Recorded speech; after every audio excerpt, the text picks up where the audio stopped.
As we know, the destruction of Khaenri'ah is perhaps one of the most significant driving points of Genshin Impact's entire lore, and if you've seen my video on Khaenri'ah, you'll know its destruction is attributed to the misuse of Khemia by the infamous alchemist Gold. This powerful alchemy led to one of the biggest events in the history of Teyvat, but what is Khemia? Although we widely see the use of alchemy in fantasy, its origin is actually rooted in real life.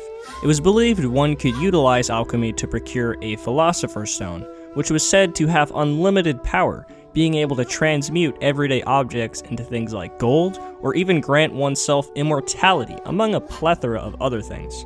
Now, this might be a bit of a history lesson, but bear with me as it's all important context to understand.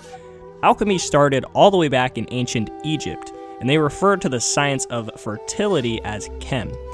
Eventually, ancient Greece would take over Egypt, and they would combine their ideas of science with the ones from Egypt and call it Khemia, which was simply the ancient Greek word for Egypt. Interesting. Now, it doesn't end there, however. After a long time during Arabic occupation of Egypt, they would add the prefix al to Khemia. Alchemia. Sounds a lot like alchemy, doesn't it?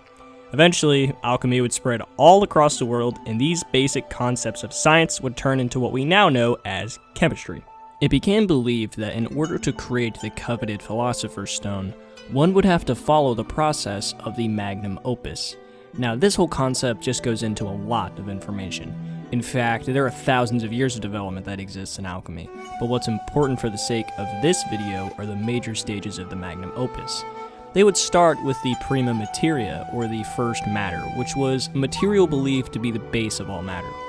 They would complete these stages to produce the Philosopher's Stone: Negretto, blackening; Albedo, whitening; Citrinitas, yellowing; and Rubedo, reddening. Now, it's important to point out for later, once the final stage of Rubedo was completed, this red signified the completion of the Philosopher's Stone and was an important color to the magnum opus. Now look at the unknown god's design.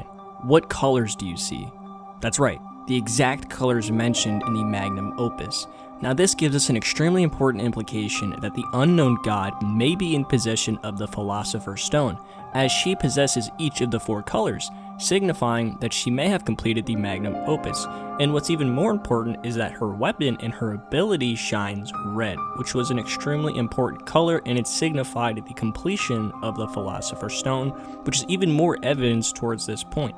It's also said in game that Khemia utilizes soil and chalk and is capable of creating life itself.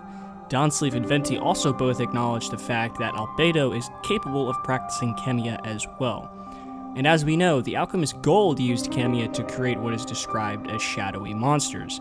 And with the recent release of the Tsurumi Island, we have proof that the Rift Hounds are actually monsters created by Gold himself, which essentially confirms the theory that Gold is responsible for creating the monsters of the Abyss, or at the very least, some of them. So Khemia now has led to the destruction of one of the most advanced civilizations in Teyvat, and also is attributed to creating the Abyss Order, who is the #1 enemy of the Traveler. And today we have one of the confirmed practitioners of this infamous alchemy as Albedo. So that is my explanation on Khemia.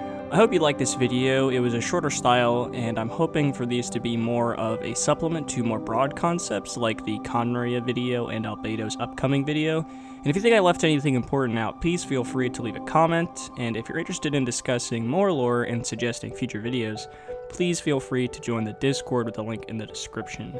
Over there I post updates on what I'm working on, and I also like to get feedback on thumbnails, video ideas, and basically everything. But as always, thank you for watching, and I hope to see you in the next video.